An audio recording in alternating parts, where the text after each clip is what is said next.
Tengan todos muy buenas tardes. Mi nombre es Lourdes Jarquín. Soy médico de la Oficina de Enfermedades No Transmisibles. Y esta tarde es para mí un honor presentar al doctor Ronald Cristian Najarro. Él es neurocirujano, que en el marco del Día Mundial de la Epilepsia estará con nosotros presentándonos una ponencia. Antes de empezar también, por favor, todos los participantes van poniendo en el chat desde dónde se están conectando, la unidad a la que pertenecen, para poder tener pues el registro, ¿verdad? Así que voy a proceder a la presentación del doctor Najarro. El doctor Najarro es un médico graduado de la Universidad Evangélica de El Salvador, y él ha hecho diferentes posgrados. Uno de ellos es cirugía general, que lo estudió en el Instituto Salvadoreño del Seguro Social. También ha hecho la especialidad de neurocirugía en el Instituto Salvadoreño del Seguro Social y cuenta con un posgrado de alta especialidad en cirugía de epilepsia y funcional.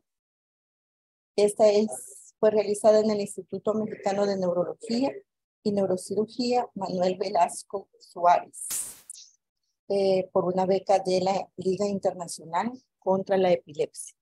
Así que a continuación vamos a escuchar y ver la ponencia, y al final el doctor está conectado para que cuando termine la presentación, entonces por favor vayan anotando las preguntas y pueden hacerlas cuando concluyamos la ponencia. El título es cirugía de epilepsia, es muy novedosa, entonces vamos a proceder a conocer sobre esto. Gracias. Tengan todos un buen día. Mi nombre es Ronald Najarro, soy cirujano de epilepsia y les impartiré la clase del curso Cirugía de Epilepsia. Antes de hablar de cirugía de epilepsia, es necesario saber reconocer qué tipo de epilepsia se pueden operar y cuáles no. Tenemos que estar familiarizados con el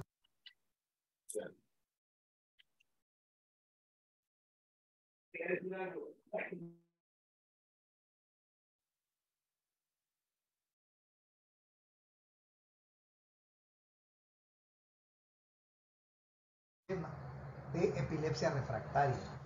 Esta pues es aquella epilepsia resistente a fármacos y puede definirse como aquella en la que no se ha conseguido una evolución libre de crisis a pesar de 2 ensayos terapéuticos adecuados con diferentes fármacos antiepilépticos, tomados en monoterapia o asociados, siempre que se hayan seleccionado y usado de manera adecuada. El término fármaco antiepiléptico se trata de ir abandonando y se trata de utilizar el término anticrisis. Muy bien, continuamos. Según las definiciones de lo que es los conceptos de lo que es epilepsia, sabemos que crisis y epilepsia no es lo mismo. Tenemos nosotros que la crisis epiléptica es una ocurrencia de signos y síntomas transitorios que se deben a una anormal sincronía de la actividad neuronal cerebral. Y tenemos que más de 2 crisis no provocadas en más de 24 horas, con más de 24 horas entre cada uno, es otro concepto de epilepsia. Según la OMS, la epilepsia es un trastorno neurológico crónico que afecta a personas de todas las edades. En todo el mundo, unos 50 millones de personas padecen epilepsia, lo que convierte a esta enfermedad la causa neurológica de defunción más común. Cerca del 80% de los pacientes viven en países de ingresos bajos y medianos, como el nuestro. Las personas con epilepsia responden al tratamiento en aproximadamente un 70% de los casos. Como ven, un 30% son los que entrarían o se enmarcarían en el concepto de epilepsia refractaria. Alrededor de 3/4 partes de las personas que viven en países de ingresos bajos y medianos no reciben tratamiento médico que necesitan. Y en muchos lugares del mundo los pacientes y sus familias pueden ser víctimas de la Yo ya llené todo, la mandé a comer. Dentro de la prevalencia, en los países desarrollados se considera que los rasgos van de 4 a 10 por 1000 casos, por 1000 personas. Y en los países como el nuestro se han reportado mayores rangos de prevalencia, de 14 a 57 por 1000 personas. Probablemente el rango en países en desarrollo como el nuestro se debe a aspectos metodológicos de los estudios, aunque en algunos riesgos en el mundo, en algunas regiones en el mundo son frecuentes las enfermedades infecciosas como neurocisticercosis, lo cual aumentaría el índice de casos. La incidencia. La media en países desarrollados es de 25 a 50 por 100.000 personas. En los países en desarrollo de 30 a 115.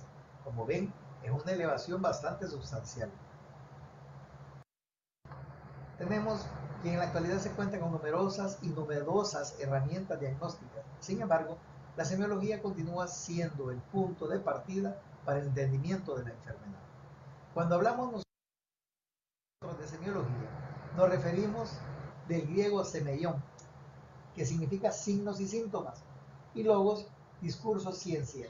Es la ciencia que estudia los signos y síntomas de las enfermedades, ¿verdad? Por signos se entiende todo indicio de enfermedad, por síntoma toda manifestación ostensible. Los anglosajones prefieren denominar signos a las manifestaciones objetivas o físicas, o sea, lo que nosotros vemos, y síntomas a los trastornos, molestias o sensaciones subjetivas de la enfermedad, lo que el paciente siente, lo que el paciente nos describe.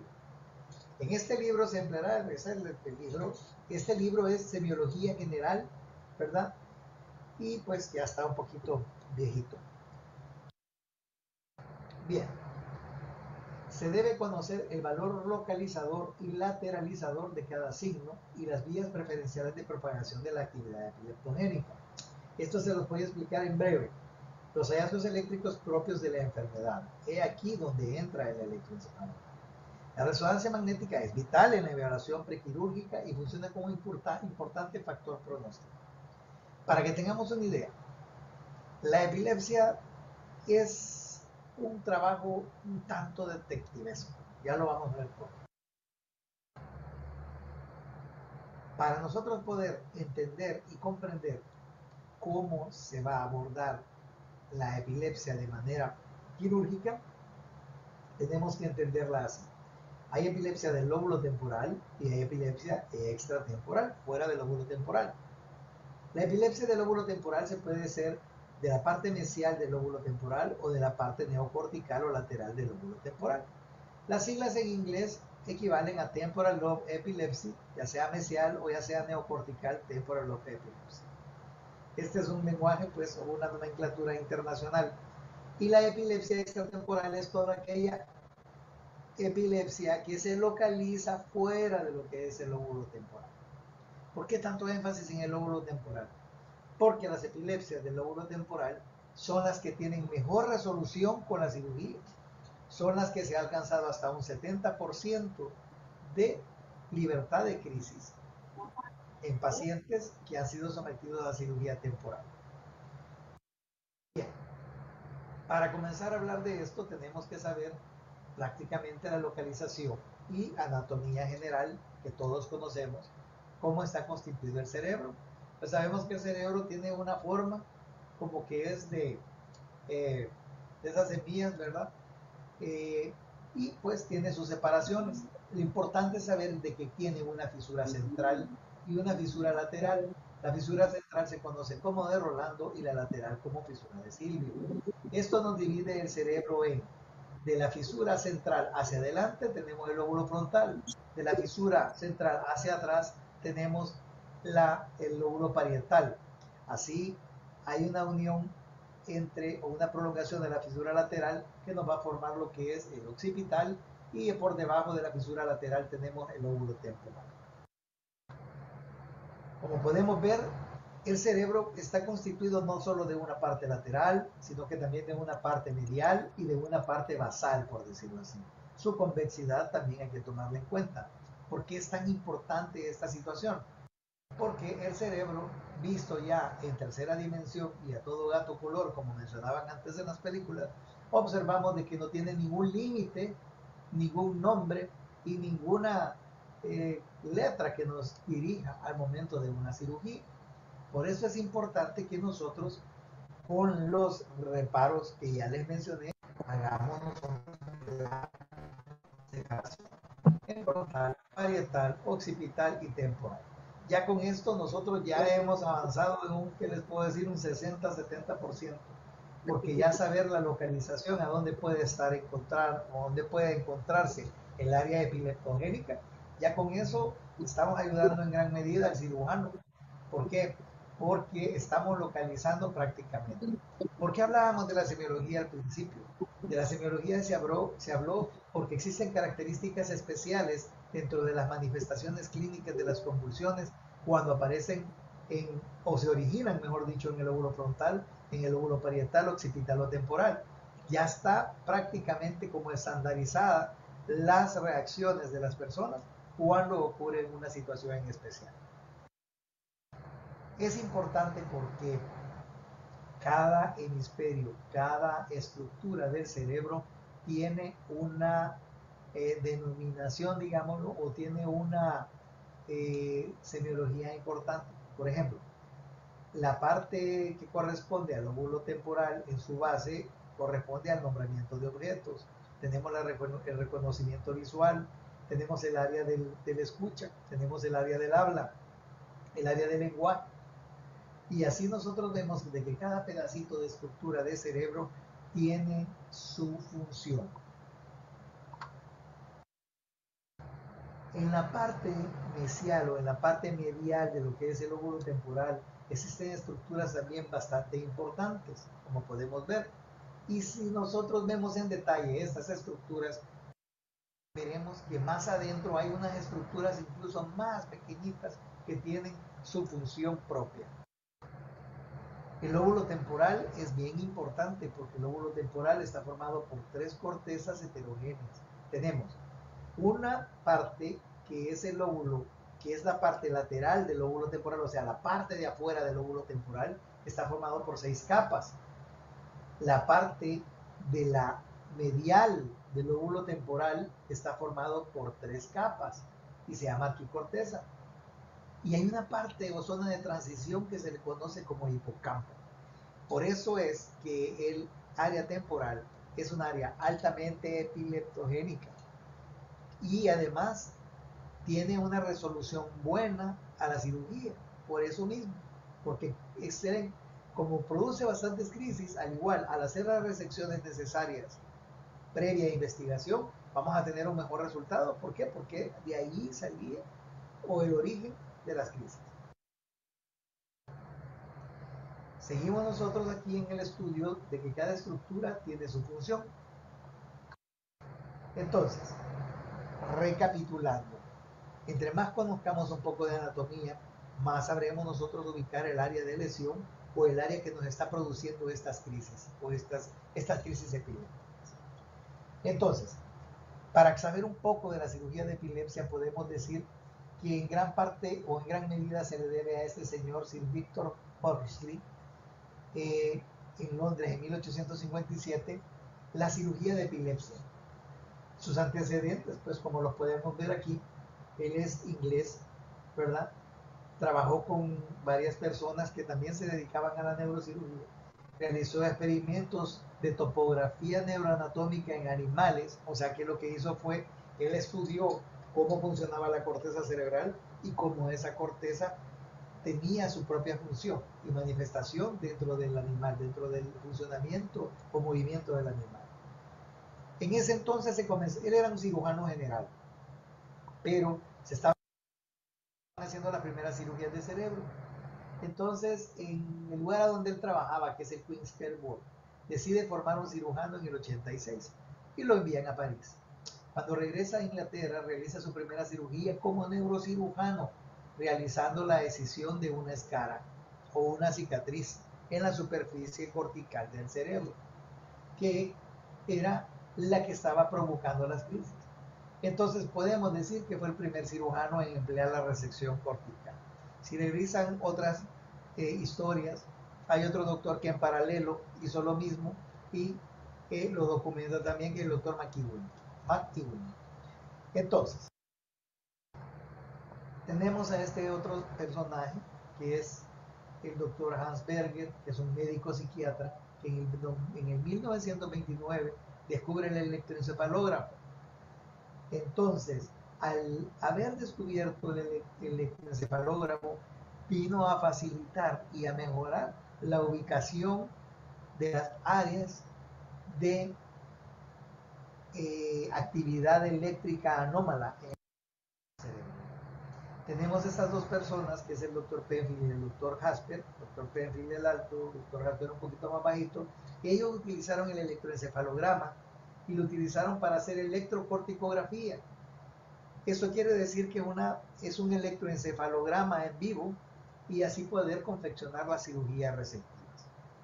Entonces, en resumen, tenemos que el doctor Horsley fue el primero en emplear la resección cortical.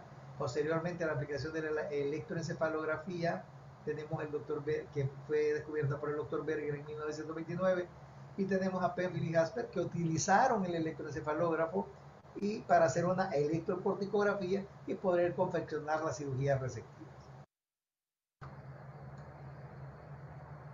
Entrando en materia de lo que es la cirugía de epilepsia, tenemos que decir que ha sufrido modificaciones en los últimos 50 años, y así como los doctores Penfield y Jasper hicieron no les había mencionado esto, el doctor Penfield era neurocirujano y el doctor Jasper neurólogo.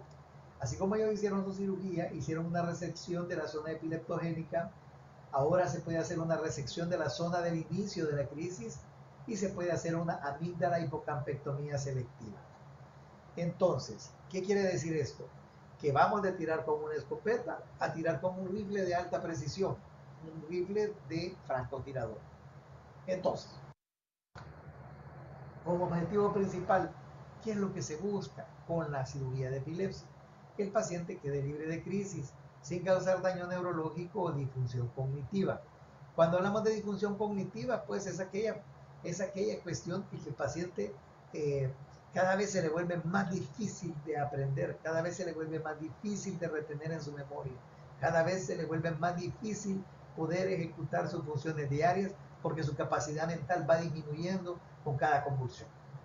Entonces, si nosotros logramos hacer que el paciente quede libre de crisis, ¿qué obtiene el paciente a cambio?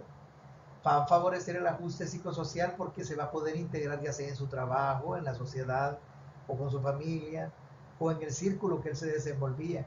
Va a mejorar la educación porque mejora su nivel académico, mejora su capacidad de aprendizaje, mejora el nivel del empleo. Ya las personas ya no lo ven con miedo ni lo quieren despedir de su trabajo, al contrario, le van a dar trabajo. Mejoran el estilo de vida. Al percibir mayor cantidad de dinero por su trabajo y al gastar menos en medicamentos, va a reducir sus gastos.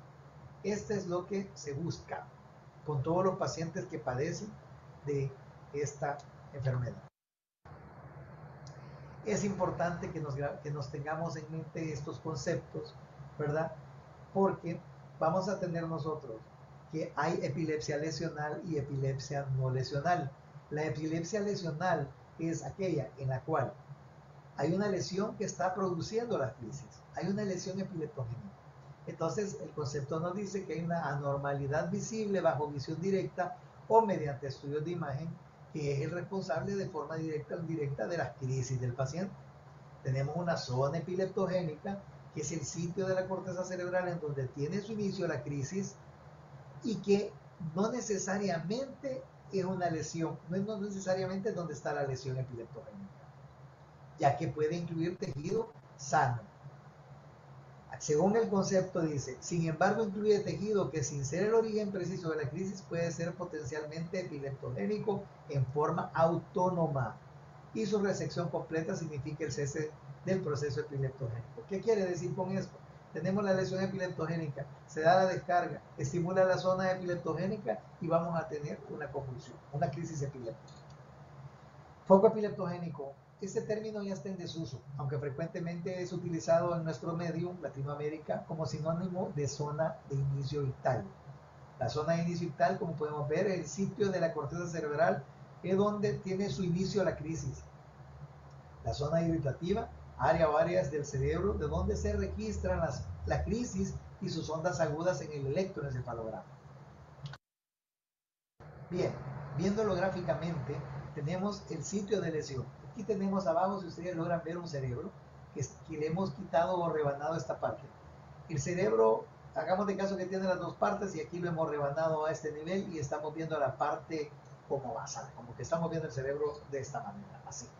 Y aquí está el cerebro completo el otro, pero el otro lo estamos viendo abierto completamente. Entonces, vemos nosotros, aquí vamos a tener la parte frontal, ¿verdad? Que aquí se le ha quitado. Tenemos nosotros aquí, aquí tenemos parte del frontal que se ha retirado, tenemos parte del frontal que ha quedado, tenemos el temporal. Pero lo más importante de todo es que veamos el sitio de lesión. Si ustedes se fijan, el sitio de lesión sí abarca parte de la zona irritativa y de la zona sintomatogénica. Cuando hablamos de zona sintomatogénica es el producto final de la anomalía eléctrica, de lo que ha causado la anomalía eléctrica. Vemos nosotros que el sitio primario donde se estableció la crisis o la zona epileptogénica es la blanca. Vemos que el área de lesión prácticamente estimuló esta zona de inicio ictal, igual se propagó en la zona irritativa y lo que era una pequeña lesión y hizo que convulsionara todo un hemisferio. Entonces, de esto tenemos que nosotros tener el concepto, tener conciencia de que la lesión puede ser pequeña, de que al área que le estamos disparando, por decirlo así, para encontrar el área de anomalía, es pequeña, pero que nos está dando una gran manifestación. Menciono esto porque cuando ustedes estén en la colocación de electrodos, van a ver que todo un hemisferio puede estar dándonos anomalías eléctricas, y eso nada más puede ser el producto de una pequeña lesión o de una pequeña zona de inicio ictal. Entonces, ojo, tienen el cerebro, ustedes solo van a ver las ondas y las espigas, pero cuando ustedes vean que se propaga, entonces pensemos en esto, que puede ser una zona sintomatogénica. Tenemos que descubrir después la zona de inicio ictal y si es posible que haya una lesión, pero para eso necesitamos hacer todo un protocolo de manejo y de estudio y de investigación. ¿Cómo así? Primero tenemos que saber las causas de las crisis epilépticas. Por ejemplo, puede ser debido a una esclerosis hipocampal. El hipocampo pues es una región que se encuentra en la parte medial del lóbulo temporal y que es una zona que es bien sensible para producirnos epilepsia, para producirnos crisis epilépticas. Se considera, hay estudios que mencionan los libros de que cuando en el niño hay fiebres, en los pequeñitos, la zona esta del hipocampo y zonas aledañas pueden llegar en algún momento cuando son altas temperaturas y el niño convulsiona, puede llegar en algún momento a lesionarse y esto quedar lesionado y posteriormente entonces podemos estar hablando de una esclerosis hipocampal, podemos hablar de tumores, ¿verdad?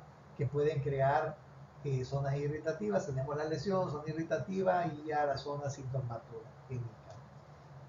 Podemos tener malformaciones congénitas y vasculares y podemos tener lesiones glióticas.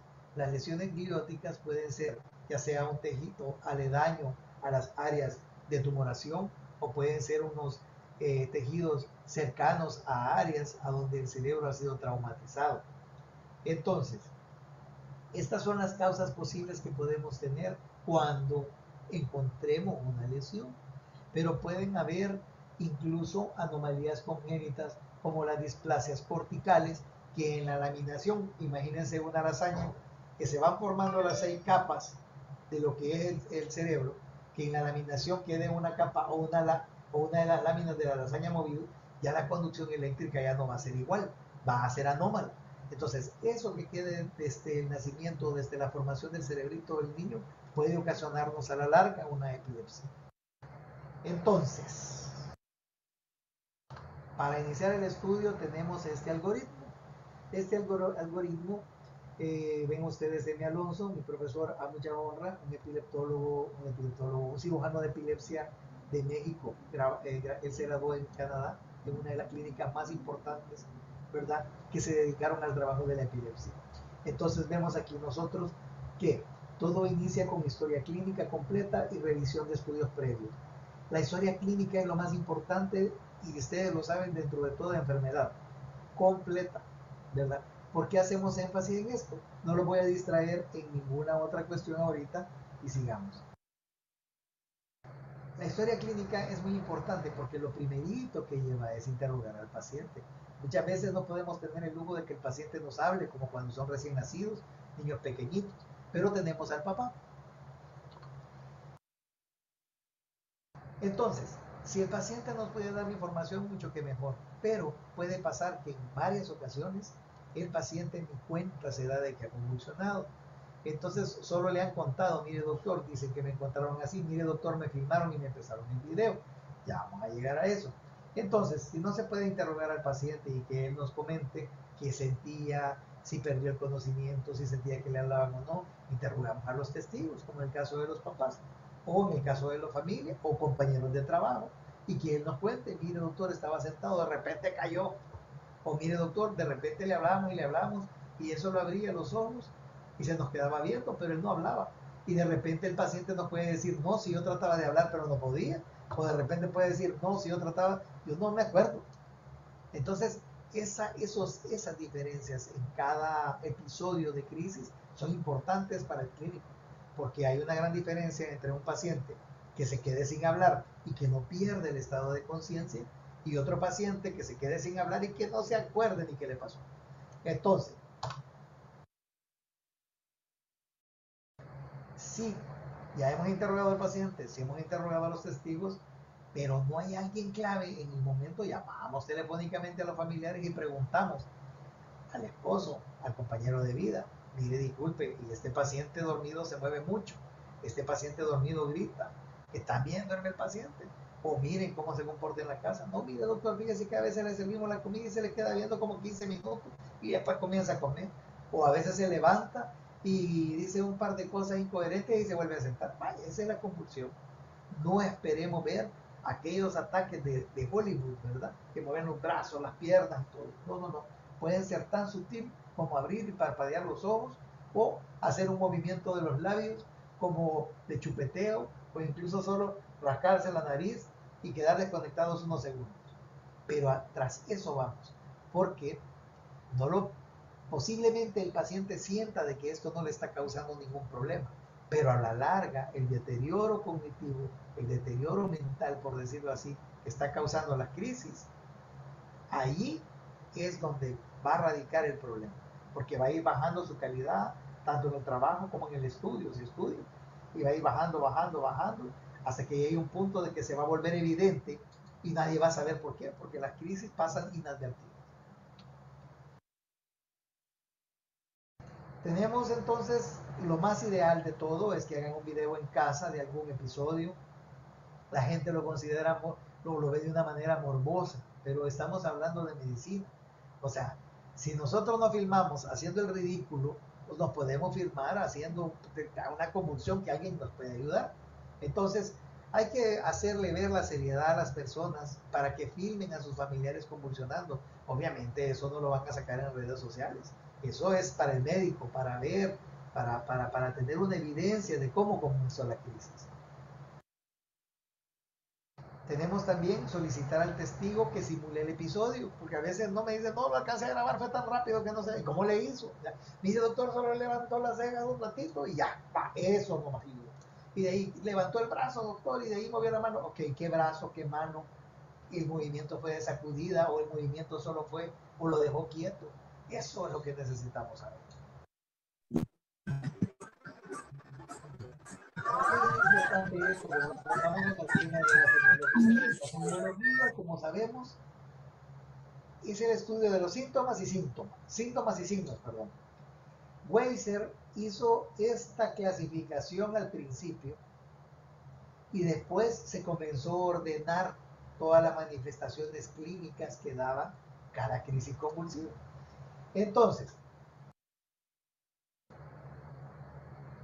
después de todo eso que se hizo, las manifestaciones clínicas solo se dividieron en dos subtipos. que permanecen vigentes todavía. Como le repito, mesial, que es la parte de en medio del lóbulo, como son epilepsias del lóbulo temporal. Mesial, que es la parte medial del lóbulo temporal, y lateral, que es la parte neocortical o de la corteza del lóbulo de aquí, del lado de afuera.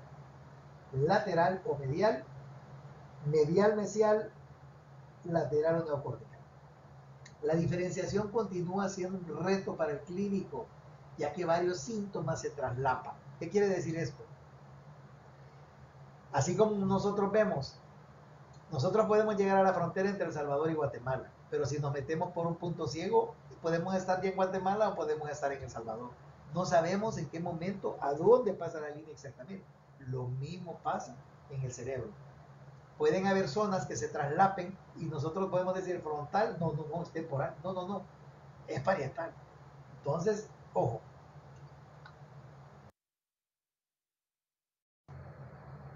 Tenemos de la epilepsia del lóbulo temporal mesial ciertas características y tenemos ciertas características de la epilepsia del lóbulo temporal neocortical o lateral. Pero si nosotros nos vamos al estudio, vamos a ver que existen un sinfín de características y que son o nos ayudan a nosotros tanto para ubicar a dónde inició la crisis como para poder predecir qué puede pasar. Por ejemplo, tenemos que la prevalencia del 90% en epilepsia mesial tenemos factores de riesgo, lo que le mencionaba, las convulsiones febriles, infecciones del sistema nervioso, lesiones perinatales, que le dan de presentaciones en la adolescencia. Las auras pueden ser, cuando decimos auras, es aquella manifestación que se presenta antes de que el paciente llegue a la crisis epiléptica, como abdominal, que dicen, ay doctor, siento como que me he parado al borde de un precipicio, como que el vértigo. O mire doctor, yo siento de que, ay, como que estoy enamorado y siento las maripositas. Eso puede ser de ellos. O una sensación gustatoria, doctor, de repente se me viene un sabor así como dulce, doctor. O un mal olor, o mire doctor, se me viene un olor como a ladrillo húmedo. Estados de ensoñación, él está despierto, pero puede pensar y su mente andar por otro lado, como de miedo. Tenemos alteraciones de la conciencia tardía, que ya comenzó la actividad cerebral y hasta que pasado que unos 30, 40 segundos comienza la alteración de la conciencia y él comienza a hacer conducta anómala o se desconecta. Dentro de las manifestaciones motoras podemos tener automatismos ipsilaterales. Automatismos son movimientos repetitivos como mover las manos, limpiar de la nariz, ¿verdad? O distónica, que queda con el miembro extendido, o movimiento de piernas.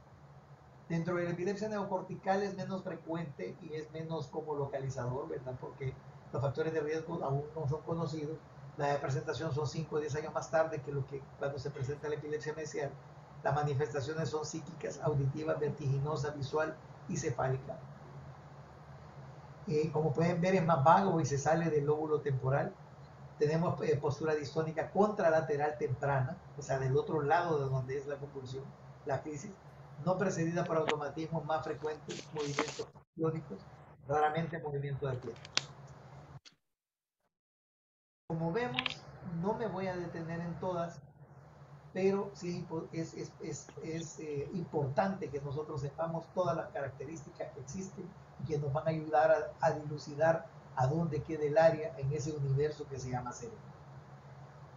Tenemos aquí que es importante el electroencefalograma, ya que a veces se ha localizado ondas agudas rítmicas de 5 a 10 Hz con activación esfenoidal y de la región temporomesial anterior, ondas con frecuencia de 2 a 5 Hz con menor estabilidad, frecuencia y amplitud. Ocasionalmente se evidencia actividad temporal bilateral.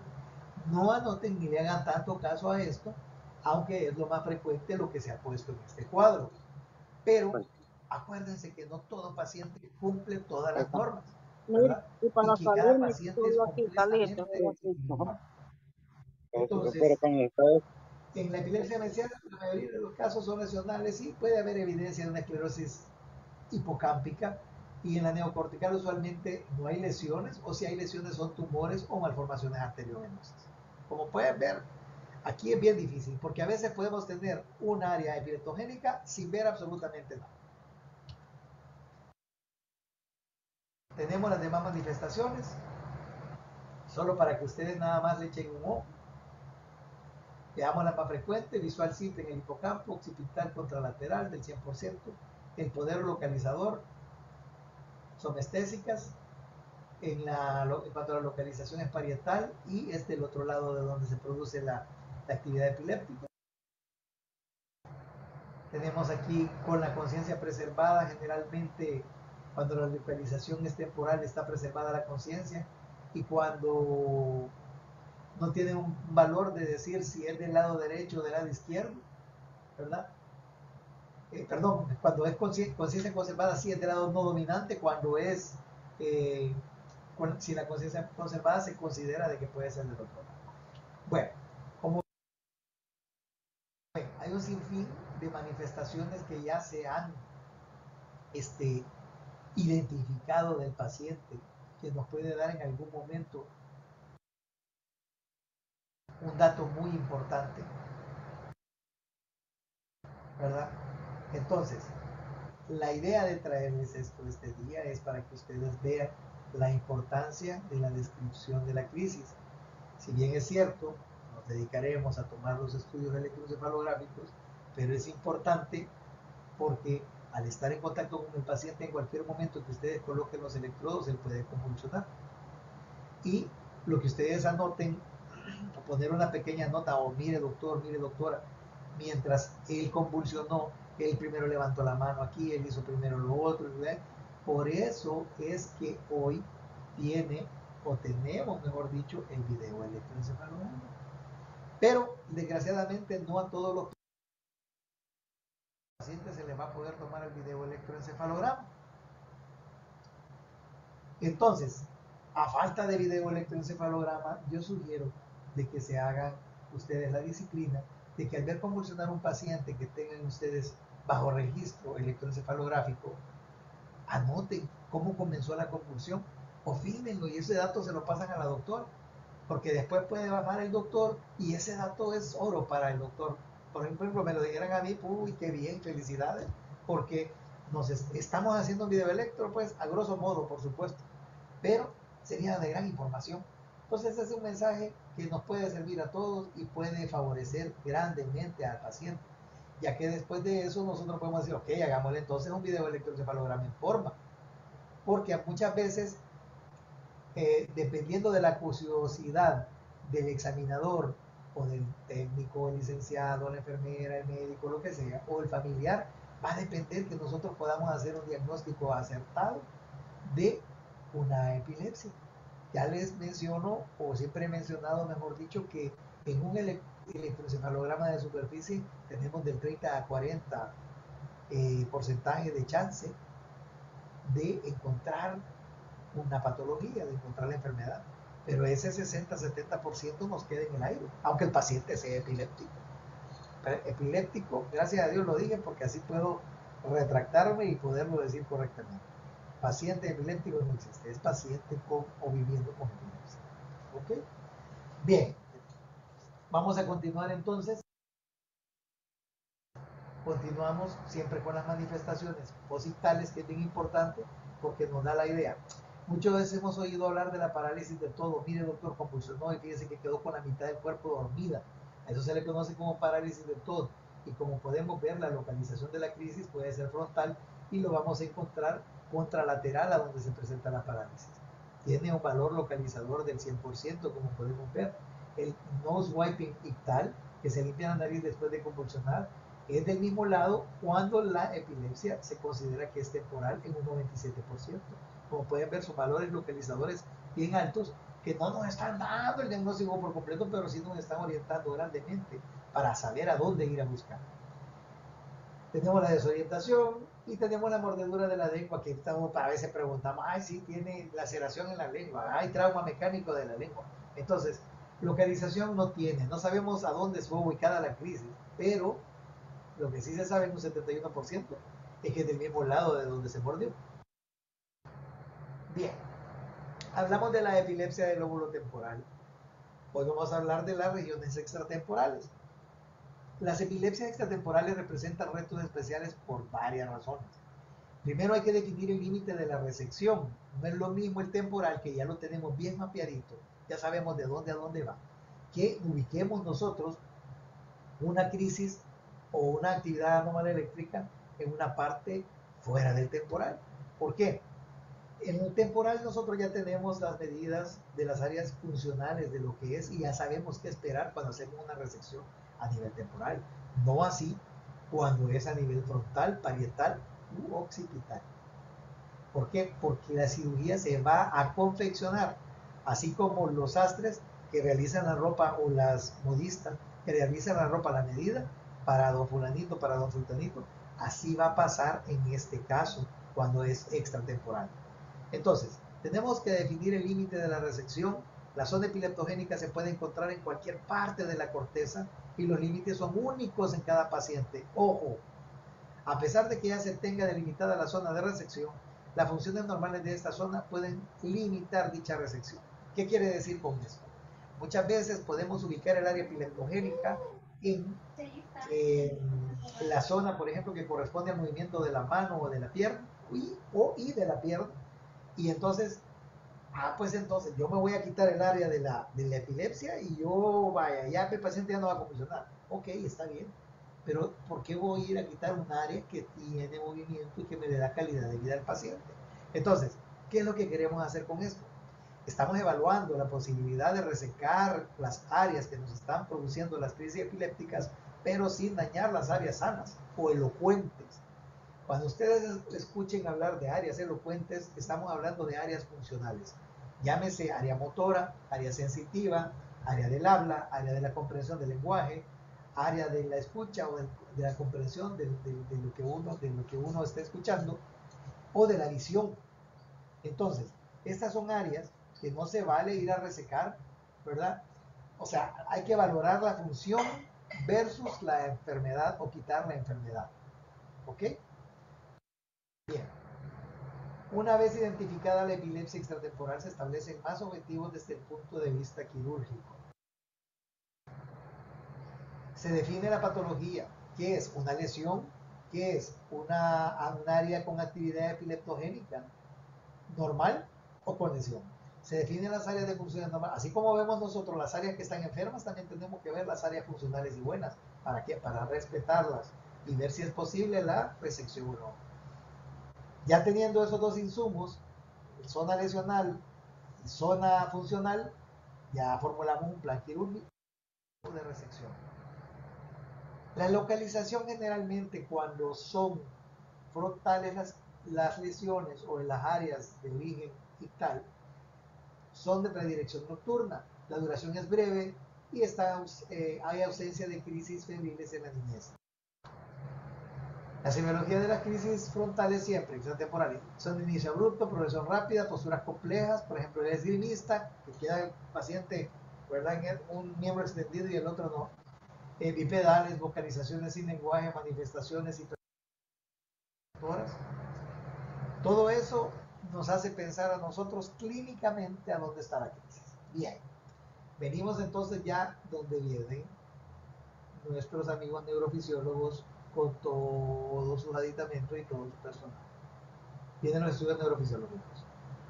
Entre los estudios neurofisiológicos vamos a tener el electroencefalograma, el videoelectroencefalograma y los electrodos invasivos. Entonces, electroencefalografía se puede hacer a toda edad, pequeñitos, tiernitos, abuelitos, papás, sobrinos, todo lo que sea, no hay problema. Bien, lo importante es hacer diagnóstico. Dentro de los electrodos y la ubicación de electrodos tenemos siempre, cuando es de superficie hay unas normas estándar internacionales que los neurofisiólogos o los epileptólogos y los neurólogos utilizan. También hay otras localizaciones que podemos utilizar cuando son electrodos profundos y son, como les mencionaba, como mapeando el área del lóbulo temporal, que aquí vamos sobre la región del hipocampo, o sobre la base que mencionábamos ahí de unas orígenes centrales esferoidales, y o sobre la parte superior del frontal. Entonces, como ven, uno puede insertar electrodos a donde uno considere o el neurólogo considere que es el origen ictal, como para mapear la zona. De hecho, así se llama brain mapping. Tenemos electrodos de superficie que consideren una rejilla que solo va puestecita sobre la superficie del cerebro, como en este caso. Y la ventaja es la versatilidad que tienen estas mallas para poderse introducir dentro de las hendiduras naturales del cerebro y así poder hacer registros de las partes internas. Así también tenemos los electrodos profundos que se colocan por medio de estereotaxia, ¿verdad?, a las áreas identificadas en un electroencefalograma previo y que se va buscando la zona como para aislar y delimitar y discriminar las zonas a donde se considera que es el origen ictal. Entonces, tenemos ya la capacidad para tener nosotros un análisis en cuanto a lo que es onda eléctrica por medio de esas tres funciones: electroencefalograma, video electroencefalograma y electroencefalografía invasiva. Podemos hacer uso también de las imágenes, pero aquí recuerden lo que les mencionaba. A veces las imágenes solo nos dan la idea de dónde está la lesión. En una resonancia magnética o en un TAC solo vamos a ver eso. Hay técnicas bien especializadas que nos dan el origen cuando es función, valora el metabolismo cerebral, como en este caso. ¿Qué es lo que valora aquí? El área de mayor metabolismo, porque cuando se está desencadenando la crisis es la hiperreactividad del cerebro. Entonces, tenemos las lesiones también que podemos ubicar en la resonancia magnética. ¿Y por qué es importante esto? Nosotros tenemos bastante experiencia con las epilepsias lesionales. Con eso, pues iniciamos nuestro programa de cirugía de epilepsia aquí en el Seguro Social. Entonces, y es con lesiones escondidas como esta que nos hemos dado cuenta de que sí, tenemos un gran número de cirugía lesional por esto mismo. Esta paciente al principio se le había hecho un diagnóstico de epilepsia temporal y se le estaba buscando una esclerosis mesial temporal, hasta que se completaron los estudios, según vamos a ver nuevamente en el algoritmo, que después de los estudios neurofisiológicos vienen los estudios de imagen, y encontramos esta lesión aquí en el lóbulo frontal. Después de que se hizo o se observó la lesión en el lóbulo frontal, se tuvo mejor conocimiento y obviamente se aisló la zona. No se pusieron electrodos profundos porque todavía no contamos con esa tecnología, pero ya va a venir. Entonces, pero sí se logró delimitar la zona de inicio ictal y eso nos alumbró un poquito el foco para mandar una resonancia magnética y se hace el diagnóstico de esto. Cuando tenemos el diagnóstico de esto, sabemos que el lóbulo frontal tiene una cantidad de funciones impresionantes y lo que se hace es una resonancia magnética funcional, en la cual lo que ustedes ven de colores son los tractos o las áreas, o mejor dicho, las conexiones nerviosas o red neural que nos ayudan a hacer la conexión en todo el cerebro. Y vemos nosotros que aquí se encuentra la lesión, pero ya viéndolo en detalle vemos que las fibras están rechazadas hacia atrás y que nos permite hacer una resección amplia sin meternos en ningún punto pues que vaya a comprometer la vida de la paciente o alguna función especial. Llegamos a la cirugía y lo que hicimos fue delimitar la zona. Vemos aquí nosotros la zona que no vamos a dañar nada, ninguna área elocuente como les mencioné o funcional, y se hace la resección. Esta paciente, por motivos de tiempo y no puedo pasarles el video porque tenemos el testimonio de ella y pues gracias a Dios pues es una paciente muy funcional y es una psicóloga. Entonces, y siguió, culminó sus estudios y terminó y todo, pero lo que les quiero mostrar que ya se está haciendo sobre la marcha. En esto estamos. Lo que necesitamos es manos, lo que necesitamos es gente para poder procesar toda la cantidad de pacientes que tenemos por investigar, para poderlos llevar a una cirugía segura, ¿verdad? Como dice el eslogan y la palabra. Vemos aquí historia clínica, ¿verdad? Completa, revisión de estudios previos. Eso es importante porque a veces dicen, cuando estaba chiquito, doctor, le tomaron un TAC, cuando estaba, y le toman, esos estudios son buenos. Estudios neurofisiológicos, evaluación de neuroimagen. Ojo, importante esto, evaluación neuropsiquiátrica y neuropsicológica. ¿Por qué es importante este punto? Porque cuando yo les mencioné de que el paciente va perdiendo cada vez su función mental en cuanto a aprendizaje, el primero en darse cuenta va a ser el neuropsicólogo. ¿Por qué? Porque hace un test de un paciente completamente normal o el patrón de presentación de un paciente normal y lo que es el paciente que ya sufrió sus primeras crisis. Entonces vamos a ver cómo comienza y lo vamos a reevaluar en el tiempo para ver cuánto desciende su nivel de aprendizaje. Y ahí vamos a saber si en realidad o no las crisis están afectándolo de manera cognitiva. ¿Quién es un candidato quirúrgico? Si no es posible definir con exactitud, pese a todos los exámenes, el lado dominante. Hay que hacer todas las pruebas prequirúrgicas o de evaluación prequirúrgica antes de llevar a un paciente a quirófano. Primero, como mencionamos, identificar la zona epileptogénica, áreas corticales capaces de generar crisis epiléptica, la cual puede ser removida o desconectada, y que esto ocasione pues lo que queremos, libertad de crisis. Que no existe método diagnóstico que nos asegure el sitio y la extensión exacta de la zona epileptogénica, lo que ya les mencionaba. Los diferentes métodos diagnósticos sirven para definir ciertas zonas corticales, zonas sintomáticas, zona irritativa, zona iniciptal, lesión epileptogénica, zona de déficit funcional. Todo lo anterior nos ayuda a ubicar la zona epileptogénica. Esta es una remembranza de lo que les acabo de mencionar. La zona sintomática, área cortical que genera la sintomatología ictal inicial cuando es activada por la crisis convulsiva, es delimitada por el cuidadoso análisis de los signos y síntomas ictales, la semiología. Estos hallazgos pueden ser extendidos, verificados por grabaciones de videoelectroencefalograma prolongado, incluso con las grabaciones hechas por los miembros de su familia. En este análisis se tiene que hacer énfasis en el síntoma inicial de la crisis, ya que son generadas por la corteza cercana a la zona epileptógena.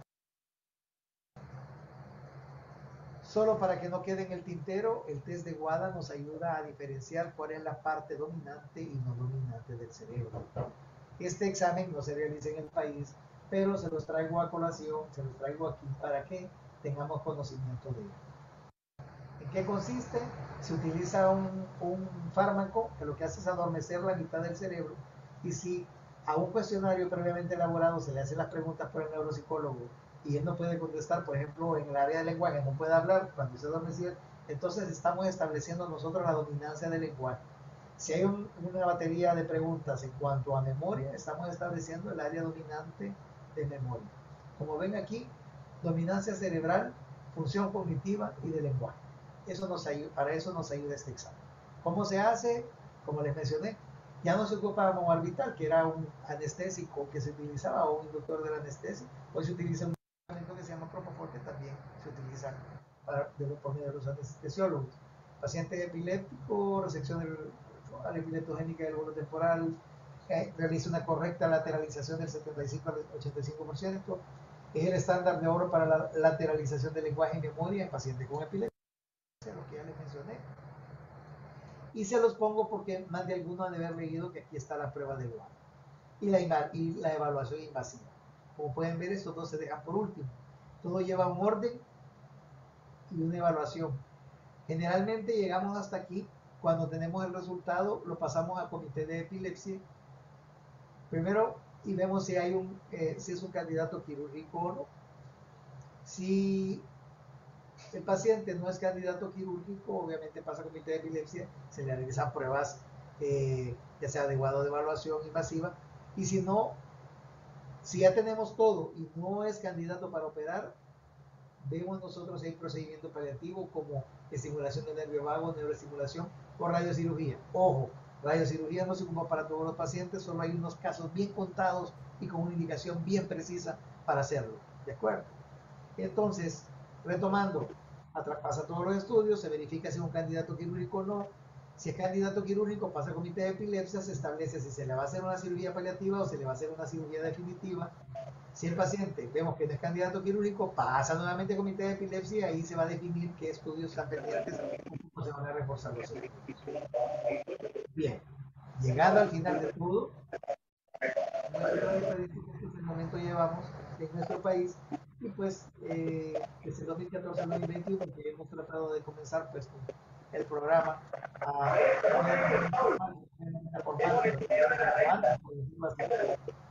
nada de informal, sino que sobre la marcha todo se ha hecho bajo técnicas estándar internacionales. Tenemos nosotros resecciones temporales 35, frontales 35, rolándicas 13. Rolándica es del área de movimiento de brazo humano o de sensibilidad. Hemisferectomías una, resecciones del cuadrante posterior, o sea de la parte posterior del cerebro, resecciones parietales, occipitales, resecciones insulares. Tenemos 106 en total, y el porcentaje pues de todo lo que se ha utilizado, de todas las 106 en niños solo hemos utilizado un 1.9%.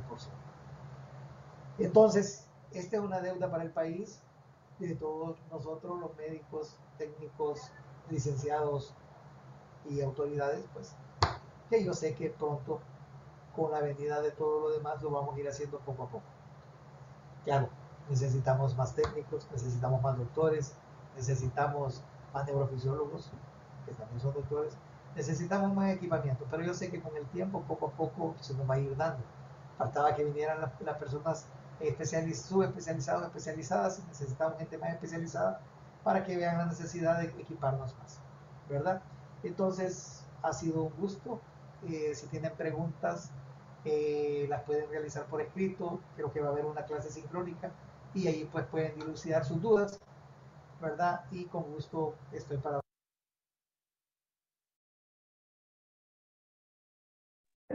¿Aló? ¿Hola? Bueno, entonces hemos terminado la charla. El doctor Najarro está conectado. Doctor.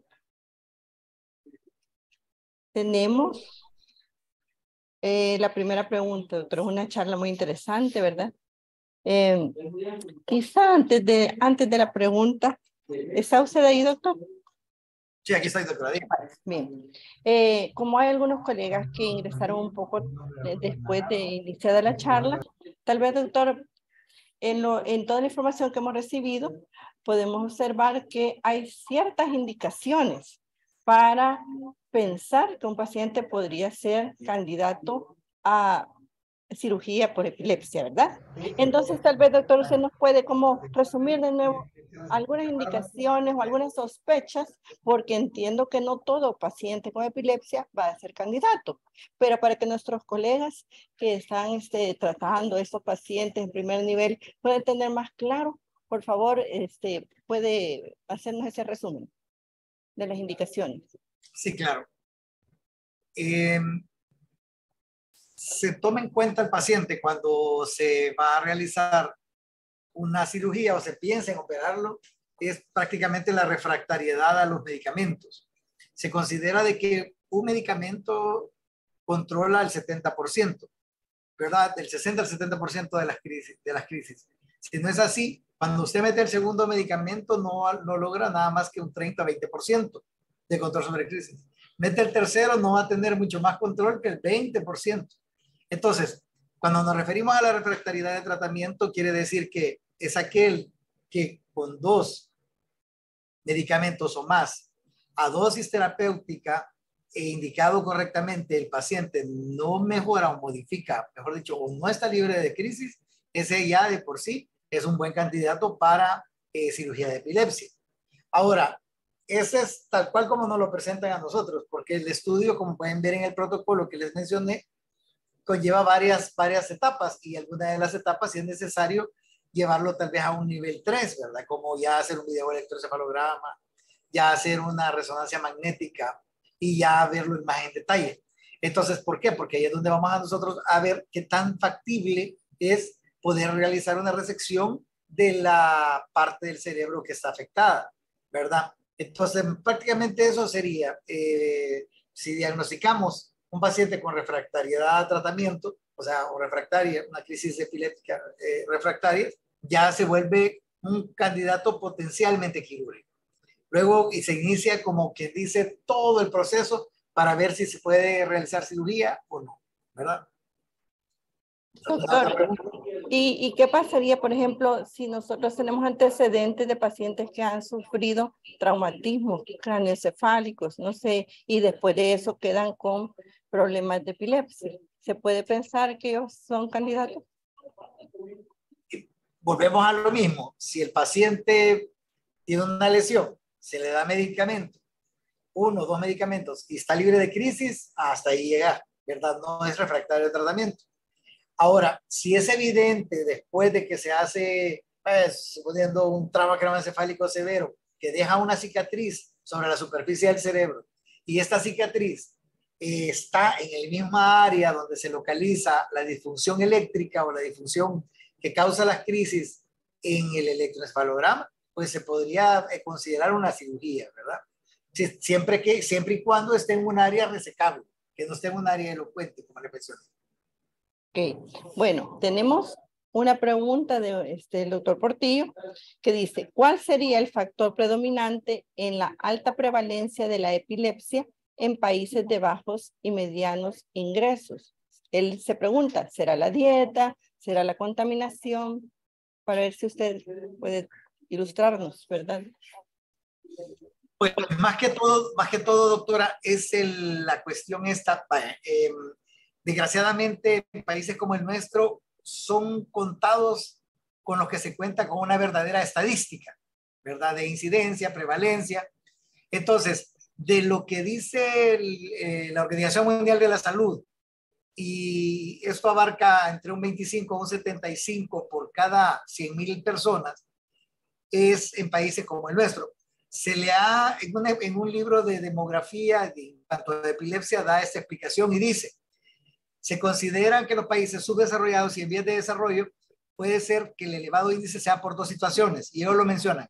Uno, por el parasitismo, en el caso de la neurocisticercosis, por ejemplo, y otro, por los subregistros que se llevan en nuestros países, ¿verdad? Entonces, ahí es donde tal vez llamar un poquito más a la conciencia a todos los que, pues, quieras o no, llevamos datos estadísticos en un censo, a ser más consciente a la hora de poner un diagnóstico, porque muchas veces o tenemos un subregistro, ¿verdad?, que nos salen muy poquitos casos y no un dato real, o a veces como que sobrediagnosticamos las enfermedades. Entonces, ahí más que todo eso, y que nos achacan la cuestión esta de que por la misma pobreza tendemos a tener más parasitismo, en el caso del cisticerco, por ejemplo, que en países ya en desarrollo, o sea, desarrollados, pero mejor dicho, ya ellos ya ni son contaditos los casos que saldrán, ¿verdad? Más que todo a eso. ¿Alguna otra pregunta? No tenemos ahorita otras preguntas, pero por favor, todos los colegas que están conectados pueden abrir su micrófono para hacer preguntas o levantar la manita. Así que vamos a esperar un momento, doctor, pero sí una charla muy interesante, ¿verdad? Porque es un recurso más que tenemos para nuestros pacientes, para tratar de mejorarlo. ¿Algún participante quiere hacer alguna pregunta? Creo que no, doctor, porque ya la que nos hicieron en el chat ya se la expusimos, ¿verdad? Así que creo que eso ha sido todo, ¿verdad? Nos resta más que agradecerle toda la información que nos ha brindado. Es muy interesante y bueno, vamos a tener la oportunidad. Permítanme, hay otra pregunta. Sí, tengo. Sí, el cannabinol. Dice la pregunta. ¿El uso del cannabinol medicinal es una opción a la epilepsia refractaria? Esa es una muy buena pregunta. Sí y no. Lo que pasa es que son bien contados los casos en el cual se ha visto mejoría. Y para eso no es todo tipo de, no son todos los cannabinoles, por decirlo así. Es específicamente uno en específico no tengo el dato al momento, pero tiene que ser bien específico y para esa crisis en específica. No le puedo decir yo, mire, para una crisis parcial, o mire, no, son casos contados, así como, ¿qué le puedo decir? Como que lo hayamos ensayado, digamos, bueno, probemos con este pacientito, más que todo en edad pediátrica, que hay como jarabes de cannabinol, y sí ha funcionado. Ahora, hay ciertos estudios que van no tan a favor del uso de cannabinol, y por eso es que como que se ha detenido un poco la situación, porque lo que se ha visto a la larga con el uso de cannabinol es un enlentecimiento de las ondas cerebrales. Entonces volvemos a lo mismo, ¿verdad? No vamos a saber qué es lo peor, si la medicina, ¿verdad? O la enfermedad. Entonces, hasta ahorita, hasta ahí se lleva, si ustedes se fijan, sí está contemplado dentro de la terapéutica, pero todavía como que no estamos completamente normados a utilizarlo. Ahora, no estoy diciendo de que no se pueda utilizar. Claro de que sí. Hay crisis altamente refractarias a tratamiento médico, que si es lo único que lo va a detener, y tenemos un paciente en franco deterioro que puede llegar a hacerse daño, a golpearse o lo que sea, pues hay que ocuparlo, ¿verdad? Pero obviamente hace falta mucha investigación como para poder decir, sí, ¿verdad? El ministerio, o el seguro, o cualquier entidad lo va a recetar. No, falta todavía un poquito más de investigación, siento yo, y según los resultados nos vayan dando, pues lo podemos adquirir como tratamiento. Como les digo, prácticamente es no uso experimental porque ya hay tratamientos ya establecidos, pero así francamente como un protocolo de manejo aún no, ¿verdad? Sí, que ese es el problema de la medicina alternativa, que aún no hay suficiente evidencia, ¿verdad? Exacto. Bueno, doctor, también preguntan, ¿cuál es el tipo de tumor más frecuentemente resecado? Híjole. Esa es una buena pregunta. Esa es una buena pregunta porque fíjese que se supone de que últimamente hemos tenido una explosión, por así decirlo, de glioblastoma multiforme, que es el astrocitoma grado 4. Por lo menos en lo que vamos en el Seguro Social, el astrocitoma grado 4. Ahora, hay bastantes tipos que es mucho más común, pero como tarda más en aparecer por la sintomatología que da, como el caso de los meningiomas, que es benigno, pues, y el crecimiento es lento. O sea, lo que le quiero decir yo, podemos tener más número de meningiomas que de astrocitomas, pero como el astrocitoma se presenta más rápido, es el que más operamos. ¿Verdad? Sí, tenemos otra pregunta.